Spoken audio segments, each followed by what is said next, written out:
You've heard about smoke-free zones and drug-free zones, trying to look out for our health and safety. But have you heard about the Constitution-free zone? The Fourth Amendment of the Constitution protects us from unlawful searches and seizures, but depending on where you live, that part of our most revered document need not apply. Take a map of the USA and get a highlighter. Run it around the edges. Make that 100 miles from the coastlines and the Canadian and Mexican borders. That's what's called the 100-mile border zone. That covers 2/3 of the country's population, like New York, LA, Chicago, Philly, Washington, D.C., Boston, Miami, and all of Michigan. The term Constitution-free zone comes courtesy of the American Civil Liberties Union.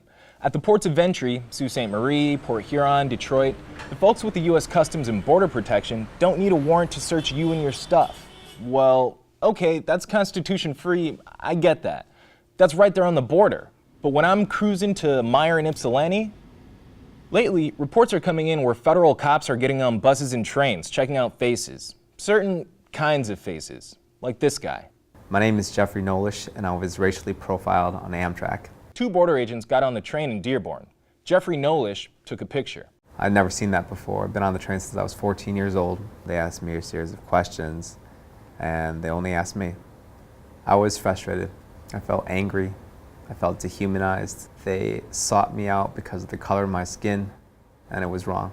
Actually, this 100-mile thing got its legs in the 1950s in one of those periodic crackdowns of undocumented immigrants along the southern border. Back then, the government called it Operation Wetback. Really, look it up.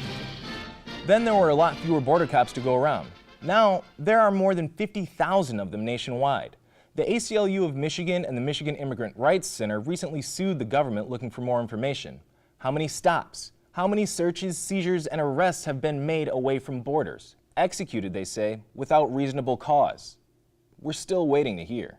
That needs to change. Locally, and across the state, and across this country. Something to think about if you're planning to take a train to Chicago. I think I don't want to take Amtrak anymore.